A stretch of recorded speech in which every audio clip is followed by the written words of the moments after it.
Hi, everyone. So in this presentation, we're going to be talking about the very cool process of deep brain stimulation. Deep brain stimulation, or DBS, is a therapy that's primarily used to treat movement disorders or dyskinesias. In a DBS system, electrodes are implanted adjacent to deep structures or subcortical nuclei in the brain, and then these intracranial electrodes are connected by a wire subcutaneously to a battery-operated pulse generator, which is implanted into the chest wall beneath the clavicle. And the pulse generator basically gives instructions for electrodes to fire. And if it sounds similar to a pacemaker, it is, and it's sometimes called a pacemaker for the brain. So why do we use it? So currently, DBS is primarily used to treat the motor symptoms of Parkinson's disease, essential tremor, and the rare condition of dystonia. It's worth noting that the motor symptoms addressed by DBS are both hypokinetic, such as bradykinesia or the slow movement seen in Parkinson's disease, as well as hyperkinetic, such as tremor or the hypercontraction of muscles seen in dystonia.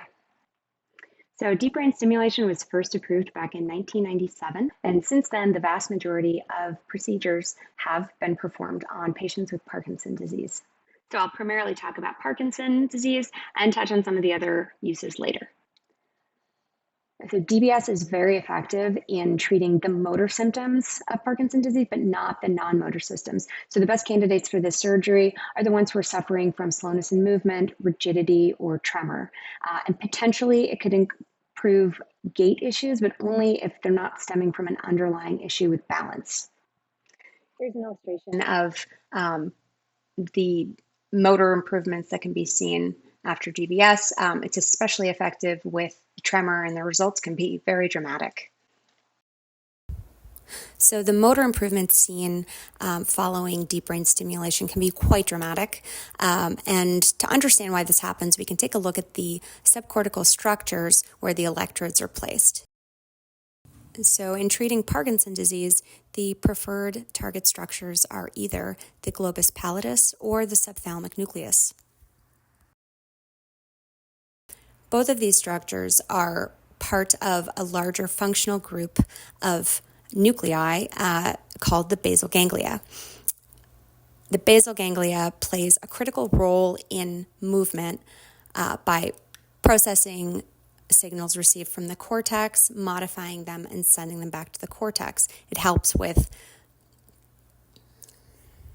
So in the healthy brain, dopamine plays an important role in modulating the pathways of the basal ganglia. However, in the Parkinsonian brain, there's a deficit of dopamine resulting from the progressive degeneration of the substantia nigra, the primary contributor of dopamine in the brain. So DBS is not the first therapy to directly intervene in this system. The connection between the basal ganglia and tremor was first observed following observations that stroke victims who suffered necrosis in specific areas actually saw their tremor go away. So that inspired lesioning of the globus pallidus and thalamus, and used to treat Parkinson's as well as other movement disorders. The procedures could be effective, but their effects were hard to predict and irreversible as they were causing controlled brain damage.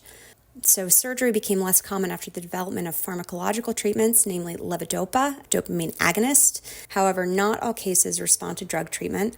Symptoms can progress to a point where they no longer respond to medication, as in the video that we just saw. Side effects can limit an effective dosage from being delivered, or a patient can experience traumatic motor fluctuations as the medication wears off.